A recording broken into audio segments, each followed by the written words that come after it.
And on that note, let's bring in a very power-packed speech up on the stage from someone who's really left no stone unturned to be here. And it's quite a story behind how we managed to get him here today. But let me allow him to share that with you all, if at all he chooses to. Let me bring on stage Mr. Mitch Anthony. Please put your hands together for Mitch. He has created...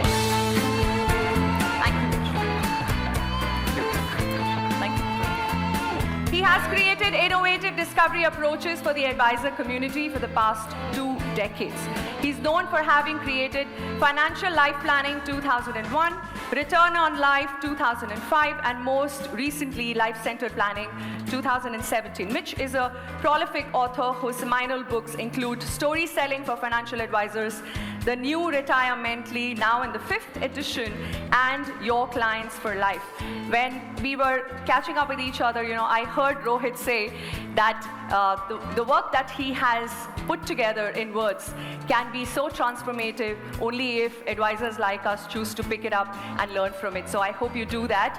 For now, all your eyes and ears up on the stage to grab every word that Mitch has to share. All over to you. Thank you so much.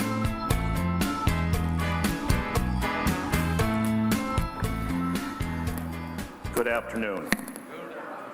I can't begin to tell you how happy I am to be standing here today. I don't want to take up any of my speech time, but I have to take a little.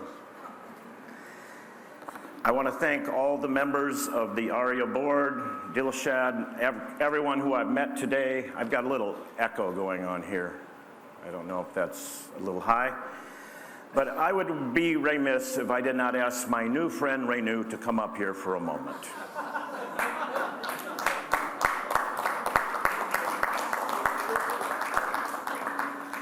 I don't know what you've told them. I've got feedback going right here. Do you want me to stand somewhere else? It's okay over there, but it's only you who's getting it. Okay. You're fine. Going back to last Sunday, it would be Sunday night for Renu. It'd be Sunday morning for me. That was Friday night. Oh, yeah, I'm going back a week. Okay. Oh, Yeah, more than when we started this application process. And we're both exhausted. And we spent 108 hours cumulatively trying to get through the bureaucracy and the roadblocks and the hurdles. When she was sleeping, I was working. When I was working, she was sleeping. Finally, with 3 hours before my flight scheduled to leave Chicago, we talked on the phone, and Renu said to me, "Mitch, we're out of options. We're going to have to make other plans." 3 hours left. We both literally said, we have to give up. We'll have to do this virtually. And suddenly the impossible began to unwind. I had the thought myself to drive downtown Chicago to the embassy, and you called me, and a series of events that took out. I had to reschedule the flight to yesterday. My wife was sitting in our car for 7.5 hours in downtown Chicago where we went from one office to the next, and literally got to the visa office 25 minutes after they were closed. And they gave me a visa. So thank you so much. And if you need something impossible done, you know who to call. That was nice. That was nice of Mitch to bring it forward. I'm so glad. I can't tell you guys. His workshop is overbooked. We were all waiting for him for today. Dr. Nageshwaran was not so sure if he'd come in person or a direct telecast, live telecast. And this whole issue on top of our head. Me and Dilshad had sleepless nights. And that last sleepless night was quite fruitful from 10:30 p.m. on Friday night. 10:30 p.m. on Friday night to 4 a.m. Saturday morning. At 4 a.m. Saturday morning, he sent me the WhatsApp message with his visa picture, and then I went to bed. So ladies and gentlemen, do enjoy his session. You better do. And he better delivers now. So thank you very much. Thank you, Renu.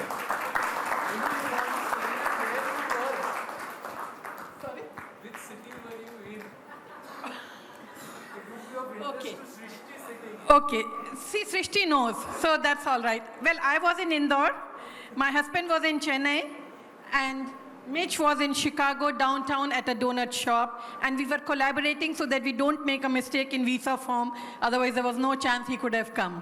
The VFS lady whom he got hold of, I told him, don't let her go now because she's our only human connect. I'm not able to connect to anyone else in the consulate office.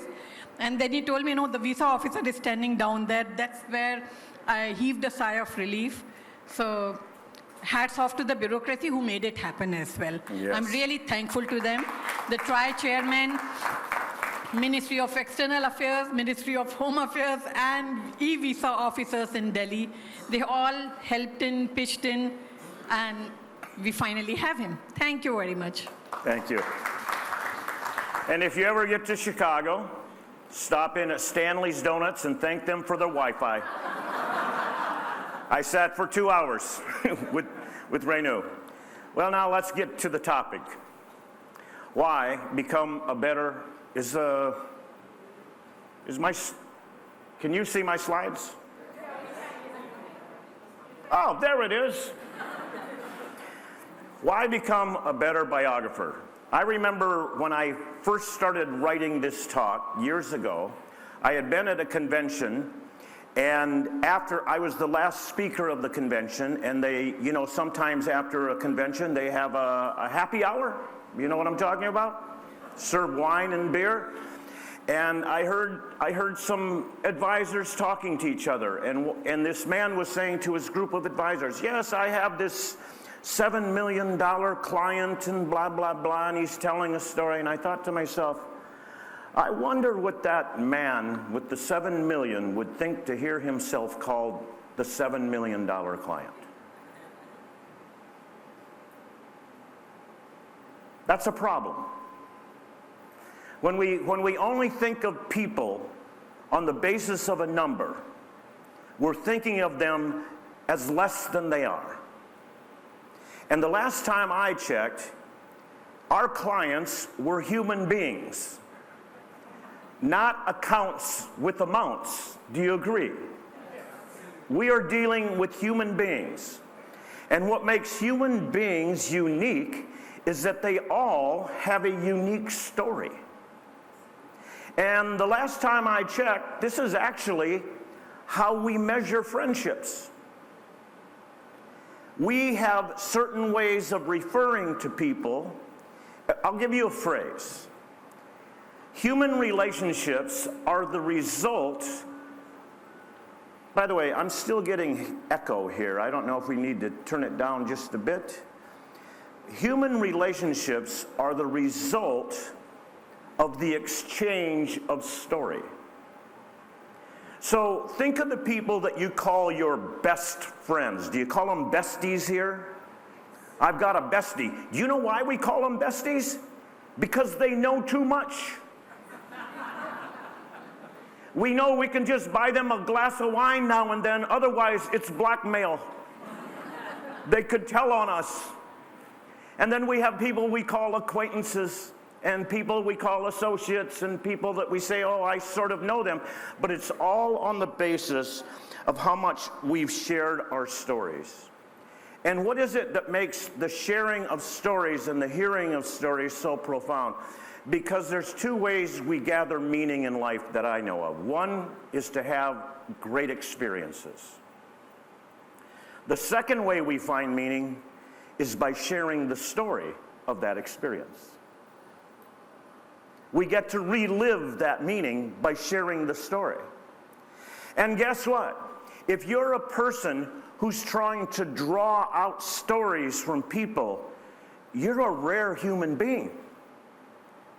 Because if you'll pay close attention to human beings, they're all afflicted, myself included, to some degree with this human condition known as narcissism, where we like to look at our own reflection and we like to hear ourselves talk. Have you ever been at a party or something and someone asks you a question, you begin to answer, and then they interrupt you in 20 seconds and say, oh yeah, let me tell you about me. They didn't want to hear your story. They were just setting you up to tell their own. My favorite definition of the narcissists are the two Hollywood producers who were having lunch. And one said to the other, enough of me talking about me. How about you talk about me for a while? How many of you know what I'm talking about? And by the way, if you master the skill of being a biographer of your clients, you'll blow your competition away because they're not doing that. What they call discovery is not in fact discovery. They're asking setup questions. I know because I've consulted with firms around the world and I've looked at their discovery processes. And I'm going to share two words with you, monologue and dialogue.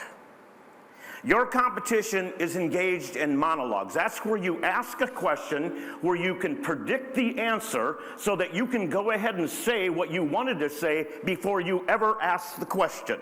You weren't really interested in the answer. How many of you know what I'm talking about?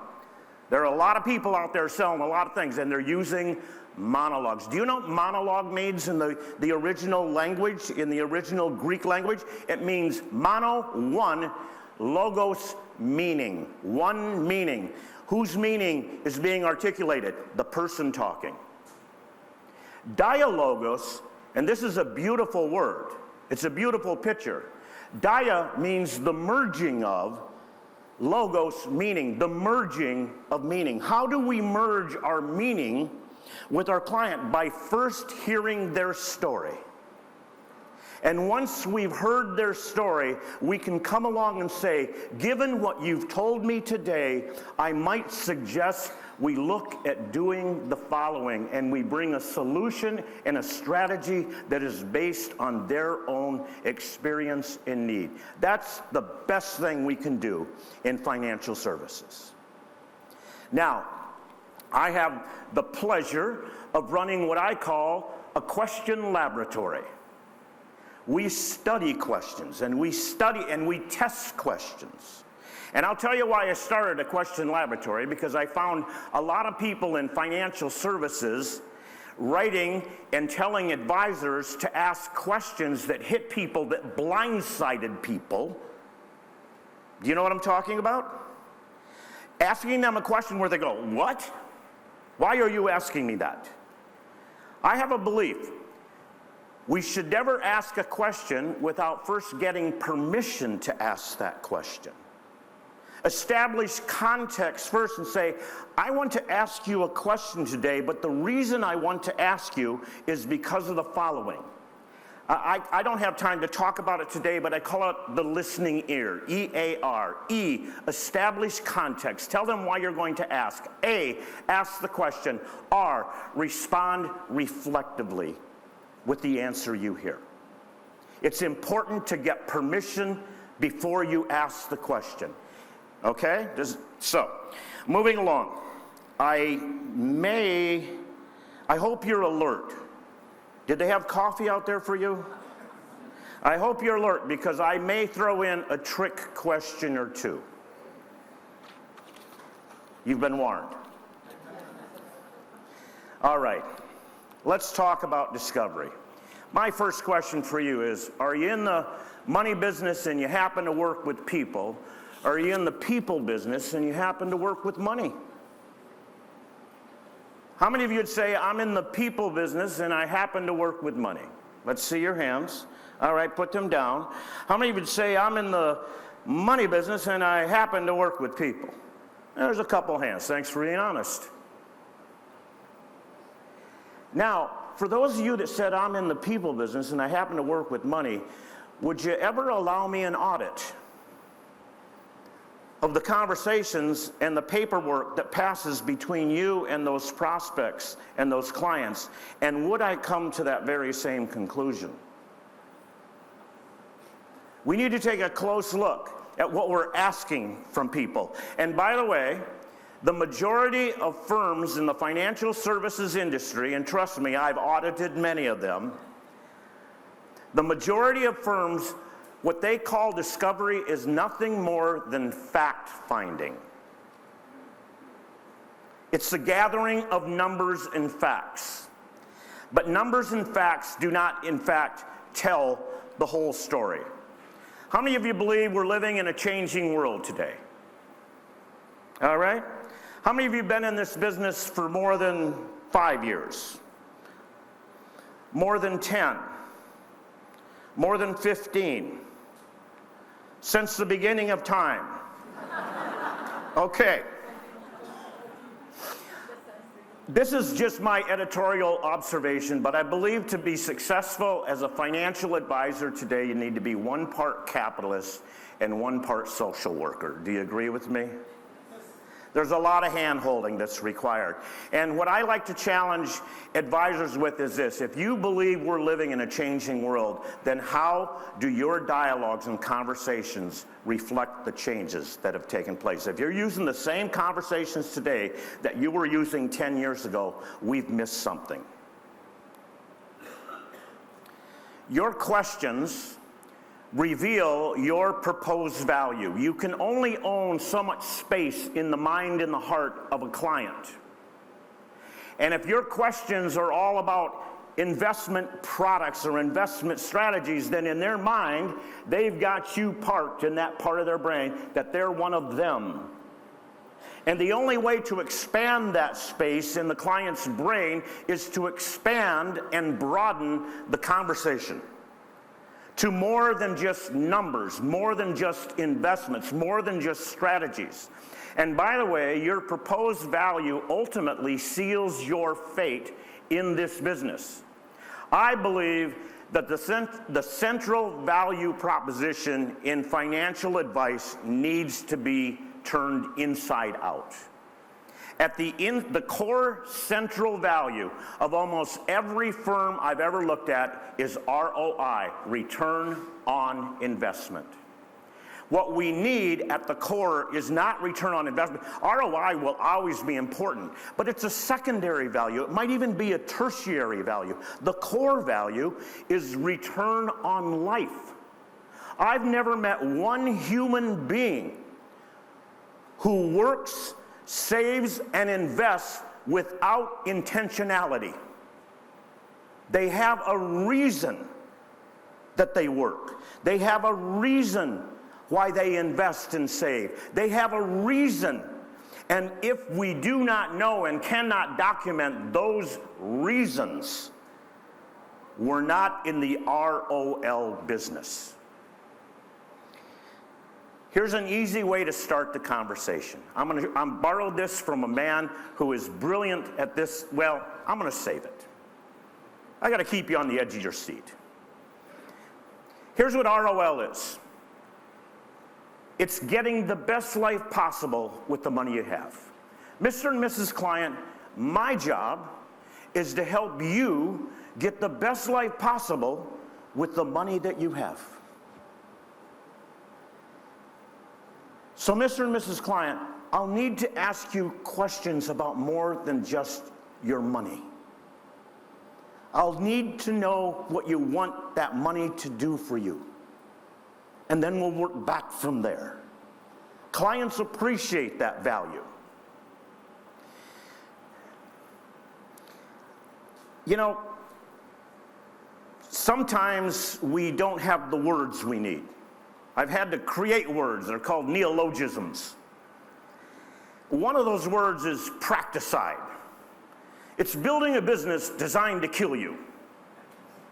It's when you have way too many clients, and a certain percentage of those clients don't really trust you with everything they have because they're not sure. They think it's like a horse race, and they're going to try some of this over here and some of this over here. You know what I'm talking about. And that exhausts people in this business. And when you get the correct value proposition, suddenly people's defenses come down and they realize you're the one I can trust. You're the one that has my best interest at heart. And another word that I've coined is value proposition, VAL-YOU. What is a value proposition? First and foremost, your business model has to be good for you.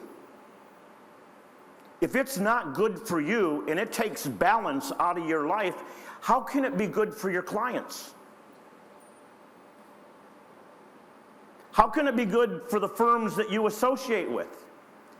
First, this is not selfish, folks. It has to be good for you. So much good for you that when you wake up in the morning, you want to dance to work, instead of coming home completely exhausted from the work that you do.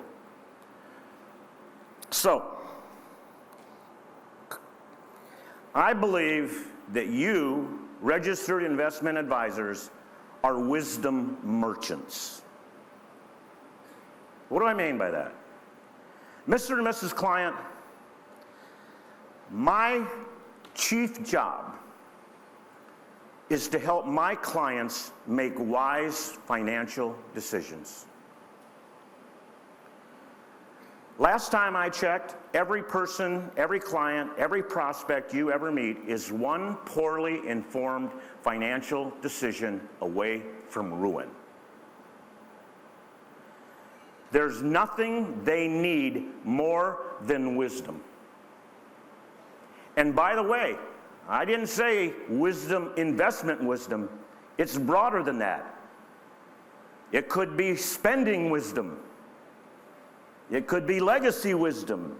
It could be risk management wisdom, right? It could be retirement wisdom. But they need wisdom, and your job, I want you to think of yourself as a wisdom merchant. Now, discovery myths. Number one, numbers tell the story. Do they really? What's your name, sir? How do you spell it? H-A-R-S-H, but it's not pronounced harsh. It's harsh. I'm not going to embarrass myself. It's okay. It's okay. If I knew every number germane to your existence, starting with the minute you were born, the address at which you were born, the government number assigned to you as a human being, as a citizen here, every paycheck you ever received, every account you ever opened, every balance to every one of those accounts, your grade point in school, which I'm sure was tops, and every number germane to your existence. Do I know you? No. I do not. And I'll tell you why. Because numbers don't tell the story. Stories tell the story. We don't know people until we know their story, till we know what makes them unique. I'm going to skip these other 2 points because I don't want to take up precious time. But I want to tell you what we've been studying in our discovery lab. What we've found over 20 years of studying these discovery processes is that there are 3 forces that you can put to work in your discovery process that will cause people not only to come to you and trust you, but to never leave you. Because they'll know you're different. They'll know you're different. And it's demonstrated by your discovery process. One of them is an intellectual force.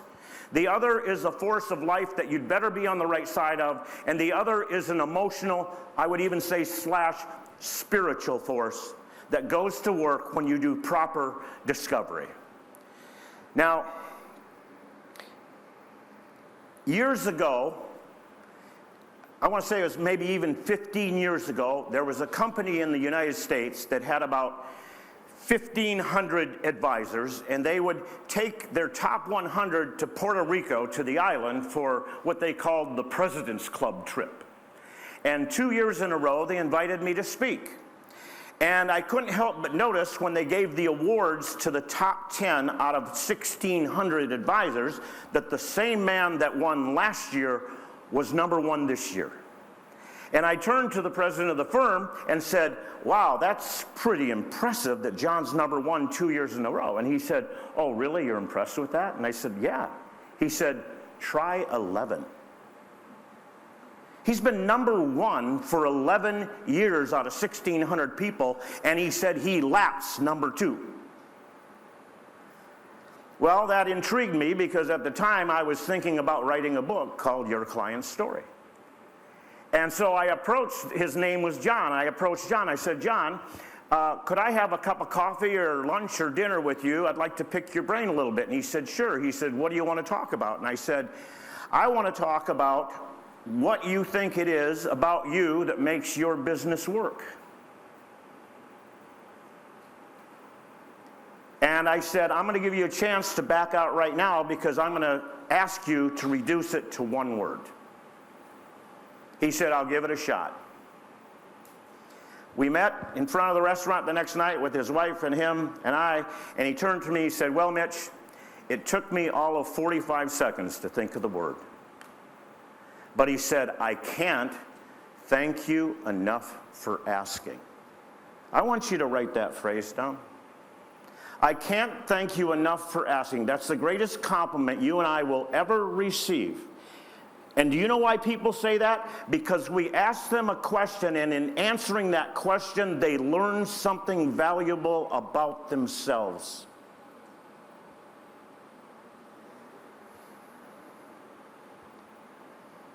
Now, what do we have here? A couple hundred people? If I gave everyone in this room a guess as to what that word was, there's a chance we wouldn't come up with it. If you'd have given me 30 guesses, and I write about this, I wouldn't have come up with the word. Are you curious to know the word? That was it. Curiosity. He said, Mitch, I have an insatiable curiosity about people. So much. Can I step down here? Okay, you never know. I've been electrocuted.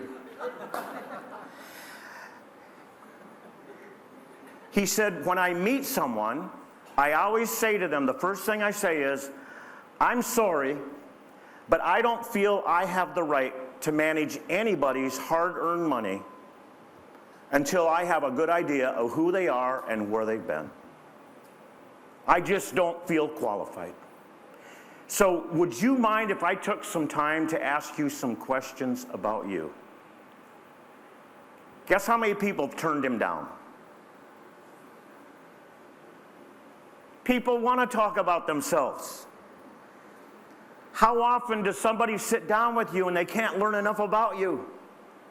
And he said, I want to know where they grew up, and I want to know what their parents did, and I want to know what it was like growing up there, and I want to know where they went to school, and I want to know what their first job was, and I want to know about their educational path, and I want to know how they met their significant other, and I want to know about their children. And he said, if they have grandchildren, I want to know about them too. This might take a little while. But he said, once I'm satisfied, I have a good idea, a good sketch of who they are, then we start talking about money. Now, here's the interesting thing. I said, why did you thank me for asking? He said, because when I was trying to think of the answer, it suddenly dawned on me that I never asked for a referral in my entire career. Did you hear what I just said? Can I be honest with you today? I've always thought it was quite awkward when I've just met somebody or barely know them, and they asked me to give them a list of names that they can go call on. What am I, your marketing department? It's awkward. Hi, I know I've only lost 8% a year for you. Do you have any friends who've lost double that, and I could help them like I've helped you? Think of this. He said, people just show up and they say, my neighbor Tom told me to talk to you. My sister Betty told me to talk to you. My co-worker Dorothy said I should talk to you. They just came to him because the people said, you've got to talk to this guy. Why do you suppose they said that? Because he took such an authentic interest in them as human beings. He was sincere about it. It was real.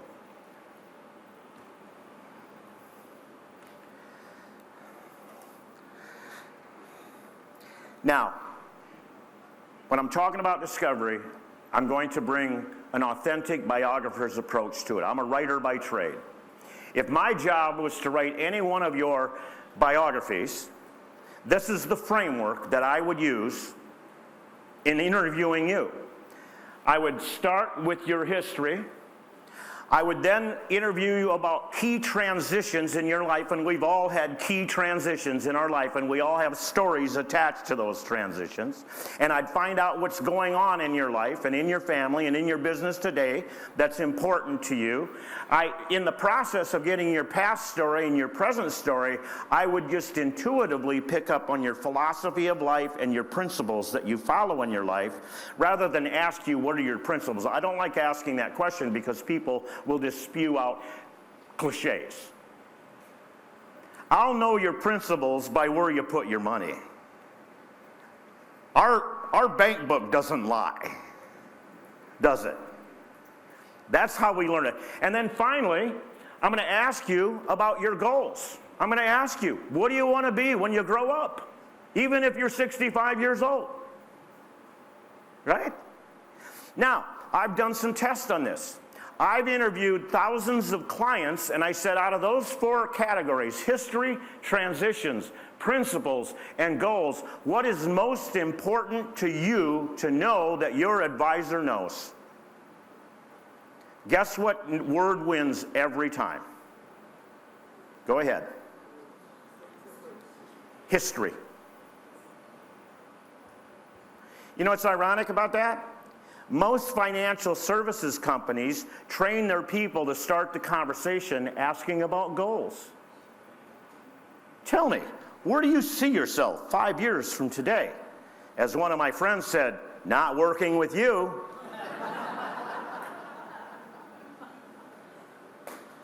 Why would we, by the way, have you ever asked someone about their goals and saw the deer in the headlight looks that comes back at you? How many of you seen that? Do you know why? Because most people don't really know what their goals are. They're so caught up in today and just trying to get through today. And so you know what they'll do? They'll give you a cliche answer. Oh, I want to retire, or oh, I want to do this. Because they're going to tell you what they think you want to hear, and then the conversation takes on an artificiality from that point forward. Why would we start with blue sky, ethereal goals questions when we could start with something as simple as, tell me, where are you from? By the way, that's a magic question. And it's a question that unspools their history from then until now. Where are you from? And then a follow-up to that is, what did your parents do? What was it like in living there? And then if you want to go to the next layer down, you can say, well, what was money like growing up? People love telling their stories around these areas. And so I just want you to make note of that now. And the reason I mentioned Abraham Maslow, his method, you know, how many of you remember Maslow's hierarchy of needs, right? What was at the bottom of that hierarchy of needs? Survival. And then safety, and then love, and then esteem, and then at the top, self-actualization. That's the goals category. You don't start at the top and work your way down. You start on the base foundation and work your way up. It's just sound psychology. So your discipline in discovery is this. You start with the past. You find the path forward from the past, and you look for and intuitively try to gather the pathos. That's the emotional residue of their experience. How did that experience impact you? You don't have to ask that question, but sometimes you can. Like the question, what was money like growing up? Part B to that question is, and how has that stayed with you? They will all have stories along those lines. So let's talk about some history stories. I was on an airplane flying to a speech somewhere in the States, and as I sat down in my seat, I noticed that the man seated next to me was literally reading a book that I had finished the night before, so naturally I interrupted him. You know, and I said, hey, how do you like that book? And he said, oh, yeah, I'm enjoying it a lot. And I said, ironically, I just finished it last night. I said, what are your takeaways from the book? And he started sharing some of his thoughts. And I said, well, did you read his previous book? And he said, yeah, I read that one too. And so we chat a little bit about this author and his books.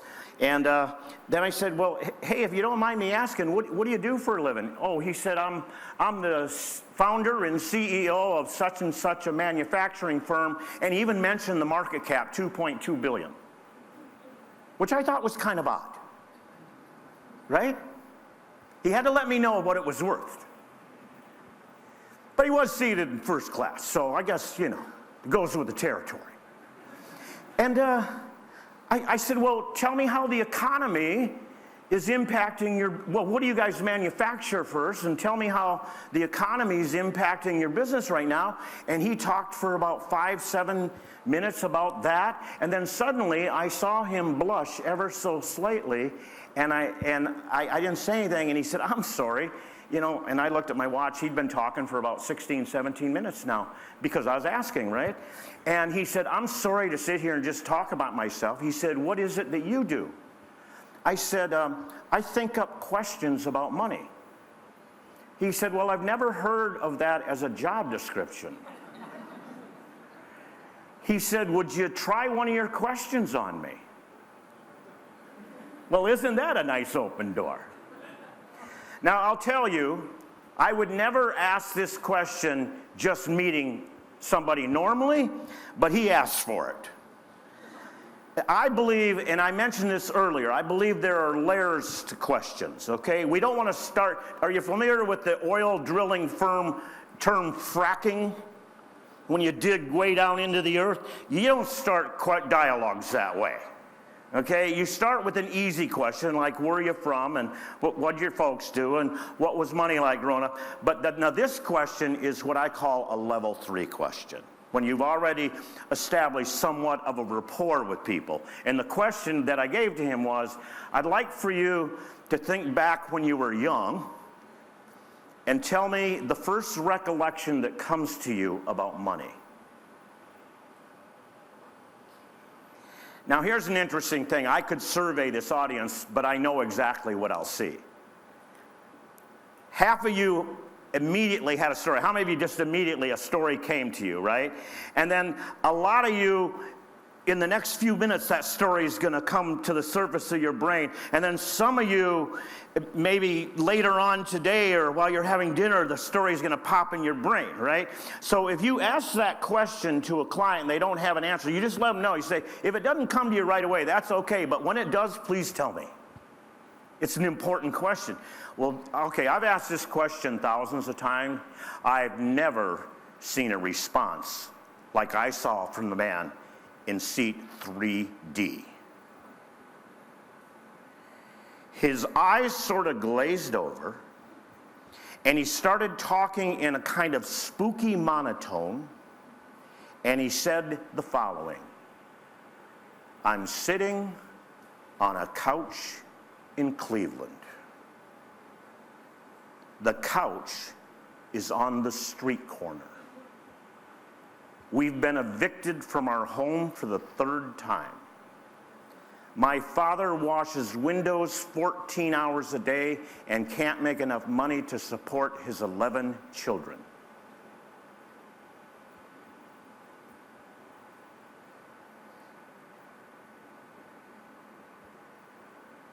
All righty then. How do you follow that question up? What do you like better, stocks or bonds?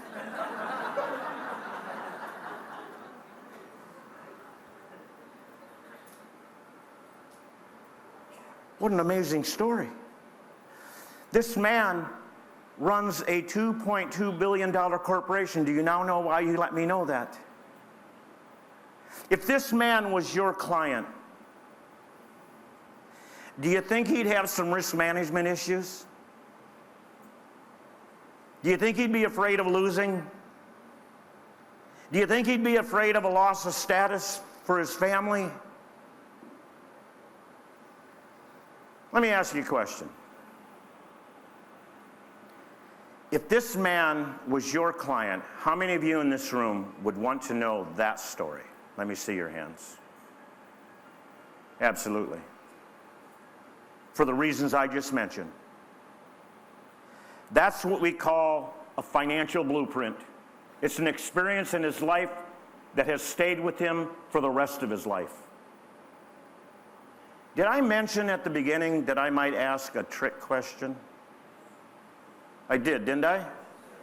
I got a little jet lag, so you got to help me here. Okay, well that was the trick question. You see, every one of you in this room said, if that was my client, I'd want to know that story. So now you have to answer this question. How are you going to learn that story without asking the question that was designed to bring that story forth? That story just doesn't come up in conversation, folks. And I could tell while he was telling me the story that he might have told that story to 5 people in his life. That question was designed to get that story on the table. And once you hear that story from him, you've crossed into a different sphere with that man, with that client, with that woman, with that family. You've crossed into a different sphere because they've told you something sacred about their story. And I believe there's a sacred quality to money because people give their life, their blood, their energy, their sweat, and their tears to get that money. And we need to treat that client and their money with that sense of sacredness around their story. My wife and I, when we were younger, we had investment advisors coming and talking to us. At the time, we were thinking about some investment things and some insurance things and whatnot. And I remember the first guy that came to our house, I can always tell by people's approach which books they've read. And he started noticing that I had golf clubs, and then he noticed my 4 children run around like a bunch of monkeys making a bunch of noise in the house. And he started talking about kids and how expensive it was going to be to put kids through college someday. And he just kept talking about, oh man, by the time these kids are ready to go to school, it's going to be so expensive. And he told us in the neighborhood of what it was going to cost. I think it was $19,478,000,000 to put all our kids through college, and frankly, I didn't have it at the time. And he just wouldn't let go of that thing about college. But what he didn't understand is that my wife and I grew up in decidedly middle-class homes, and our parents couldn't afford to pay for our college, and so my wife and I worked our way through college. And we watched a lot of our friends who were on what I called the Budweiser Scholarship. You know what I'm talking about? They got a frothy freshman year because Daddy paid the bills. And they didn't take it very seriously. How many of you witnessed what I'm talking about, right? He never asked us. And see, in my home, we had the Anthony Family Matching Grant Program. All my kids knew it. Every dollar they saved, every dollar they got in a grant, every dollar they got in scholarship, every dollar they got, I don't care how they got it, we would match their dollar with our dollar. And all 4 of our children got their education that way. Hello? By the way, I've written a lot of articles in my life. I've never gotten so much response from consumers than I did when I wrote about that.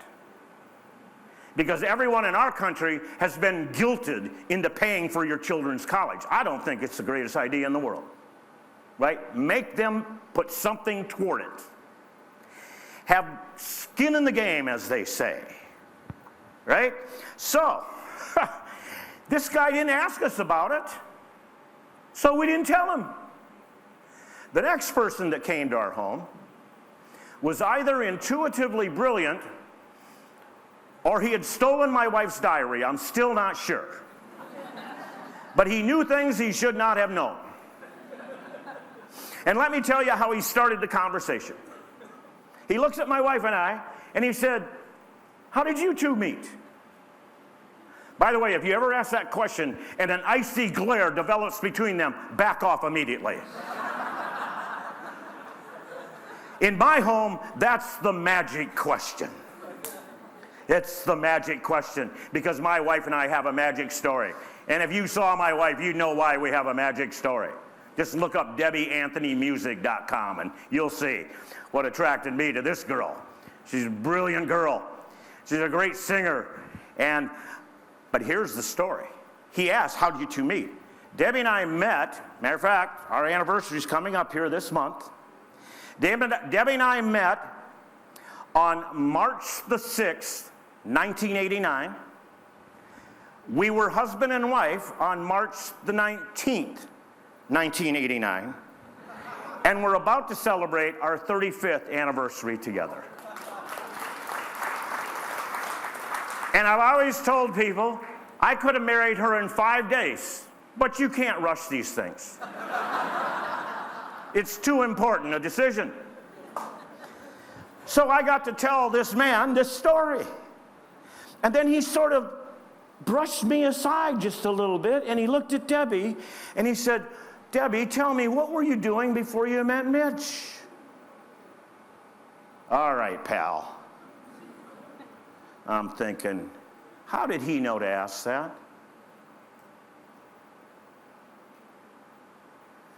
Before I met Debbie, she had been spending 5 years in graduate school. She had 2 degrees because 6 years previous to that, she'd been married at 21 years of age, and 3 months into the marriage, they found a lump on her husband's lung, and 3 months after that, she buried him. 6 months into the marriage. In the process of dying, her husband had forgotten to sign the beneficiary transfer form. Do you know what I'm talking about on the insurance policy? The beneficiary was automatically his parents, who of course would know that their deceased son would want to take care of his bereaved widow, wouldn't they? I said, wouldn't they? Well, they somehow surmised that their deceased son would prefer to leave his bride both bereaved and broke, and they kept the money. This is the story that was told to this investment advisor. We're 15 minutes into this conversation, folks. Let me ask you a question. At this point in the conversation, can Mitch Anthony possibly buy enough life insurance to make his wife happy? I said to him, hand me the application now. I said, I'll sign it now in front of my wife. You can fill in the blanks later. Let me tell you something beautiful about this business. There are a lot of people out there selling insurance to people who don't need it. But there are a lot of people out there that don't have the insurance they need, and somebody needs to have this conversation. Do you agree with me? And this investment advisor did me a wonderful favor because, you know, me being male and all, I hadn't figured out that this is the biggest financial fear in my wife's life. Having to live through that nightmare one more time. And he solved that problem, that emotional problem that day when he filled in the blanks of that life insurance application. My wife knew I don't have to worry about it anymore. That's a beautiful side of what this business can be. And by the way, speaking of experience with advisors, here's a question I would suggest for you to ask every prospect you ever meet. Mr. and Mrs. Prospect, if you don't mind me asking, have you had any experiences with any other financial professionals, either good or bad, that would be worth your time to tell me about? How many of you know there's a lot of people walking around out there with post-traumatic advisor syndrome? How many of you know what I'm talking about? And they want to tell that story, and they want to ventilate that story. And you know what they're going to say to you after they tell the story to you? They're going to say to you, thank you for asking. I saw a gentleman here a couple of years ago, and he said he started asking that question, and he said he did more business in the first 3 months of the business than he had done in the entire year before, simply because of that question. Because he found their pain points, and he was able to solve it and assure them that's not going to happen here. The force of life. I'm going to give you a phrase, MIM when lit. And what MIM when lit stands for is money is in motion when life is in transition. What causes money to move? I'm talking about moving away from you and moving toward you. What is it that causes money to move? Life transitions. Name any life transition. Think of any life transition. Let me tell you something about financial services at large. Financial services at large would like to pretend there's only 3 life transitions. Kids going to college, retirement, and death. Why? Because their products are all attached to those 3. I have studied, and if you want to study more about this, I've got a book called Life-Centered Financial Planning. I have studied life transitions for the last 20 years, and I can tell you this for a fact. There are over 60 life transitions from the cradle to the grave, and every one of them, in every one of those life transitions, money is implicated. And here's the phrase, and here's the question you can ask. Mr. and Mrs. Client, Mr. and Mrs. Prospect, is there anything happening in your life right now that could have a major impact on your financial future? Is there anything happening in your life right now that could have a major impact on your financial future? And tell them the reason you're asking. Before you ask the question, here's your context statement. Mr. and Mrs. Client, in my X number of years, I call this the wisdom preface. In my X number of years in this business, one of the most important lessons I've learned is, are you ready? One of the most important lessons I've learned is it's better to prepare than it is to repair. We're not going to wait for this life event to hit us and then try to clean it up. We're going to anticipate it coming, and we're going to have a plan in place, and we're going to be proactive, and we're going to have a strategy ready so that you do not suffer the consequences. Life transitions, that's the force of life. And you've got to ask your clients about this. And I'm telling you, this is just a blind spot in financial services. I have been railing about this for 20 years, and still I find maybe 5 or 10% of the companies out there ever address life transitions that are going on right now. And it's more than death, it's more than retirement, it's more than kids going to college. How about divorce? You know what divorce is, don't you? It's the exact opposite of compounding wealth. Okay? How about kids moving back into the house? Right? How about downsizing, right? I can go through the list. There's 60 some transitions, folks. There's health transitions. There's career transitions. There's retirement transitions, and there's charitable transitions. But we need to know what transitions are happening so that we can help our clients prepare ahead of them. And now finally, I'm going to talk about the emotional force of discovery. Years ago, I was approached by the top brokerage firm in Canada. And I mean, these were real brokers. You know what they called them when they called me? They said, "We want you to deal with our top 30 stock jockeys." You know what I'm talking about, don't you? They called you up and told you to buy this or sell that. That's all they did. And they said, "We want you to come up here and train our top 30. These are very successful people at selling stocks. They said, "We want you to teach them these 3 questions out of your book. And we want to run an experiment. We want them to talk to their top 10 clients. And then after they talk to their top 10 clients and ask these 3 questions, we're going to have them journal and reflect on what happened between them and the client and how that impacted the relationship." Doesn't that sound like a great experiment? Well, I couldn't resist it. And it was right up my alley. So I said, "Yeah, I'll do that. That sounds like fun to me." And so we had our training. It was a 2.5-hour training. We came to the end, and it was question and answer time. And I said, "All right, does anybody have a question?" And Joe from Vancouver, Canada, raised his hand. I said, "Yeah, Joe, what's your question?" He said, "You literally want me to go home and ask these questions?" And all we've done for the last 2.5 hours was practice the questions to show them they're real life questions, right? And I knew immediately when he said that what the problem was. He's afraid. He's afraid if he asks about anything but stocks, they're going to look at him and scratch their head and go, Joe, is that you? Because he only owned that little stock space in their brain. He didn't own real life space in their brain. And he was afraid of it. And I said, Joe, here's what you do. Before you start the conversation, you say, you know, recently I've learned that I need to know more about you than your accounts and your amounts. Would you mind if I asked you a couple questions about your life? And if they say no, they say no. But most of them will say, yeah, go ahead, Joe. I get an email from his national sales director the next week. He's talking to Mary, the second person he talked to.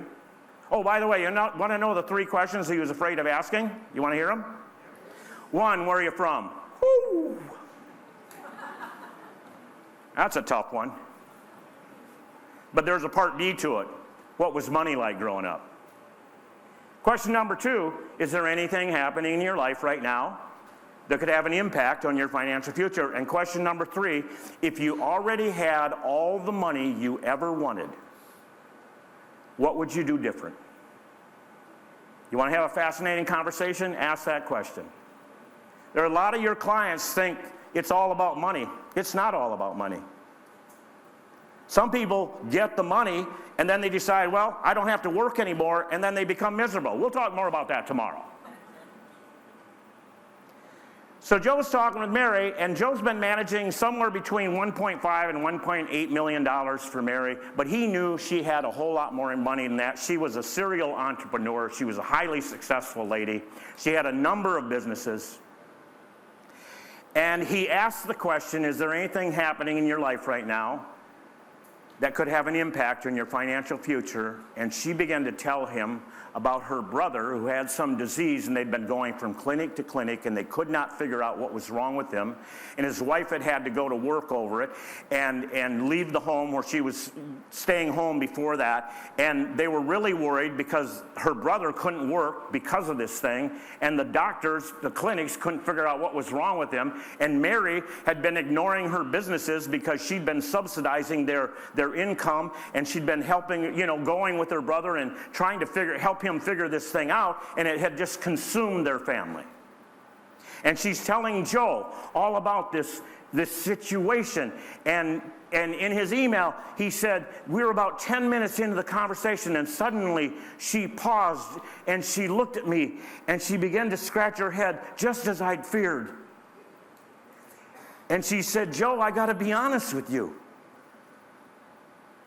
In all my years of knowing you, I never imagined having this conversation with you.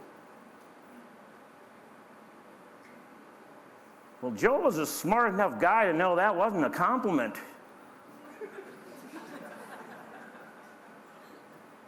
So he held his peace, and she continued. And she said, Joe, I'm going to ask you something else. But I got to let you know, I got to be honest with you. Had we not just had that conversation, I had no intention of bringing up this next conversation to you. She said, I just realized a $3.5 million proceed from such and such a business, and I'd like you to weigh in on what you think I ought to do with it.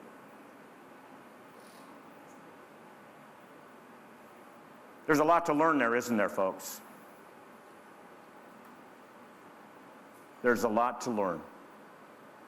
And the fact that she said to him, had we not had this conversation, I was never going to bring this up to you. What happens when we show a sincere interest in the story of others? What happens when we become an authentic biographer of their situation? There's only one word to describe what happened between Joe and Mary. Do you know that? There's only one word that I can find. And do you know what that word is? It's empathy. Here's my armchair definition of empathy. It's when I know, you know me. I know you get me. I know you get it. And when I know you get it, it's a whole different ballgame. Or cricket test, or whatever you want to call it. It's a whole new match. And you know what I love about that? That word empathy?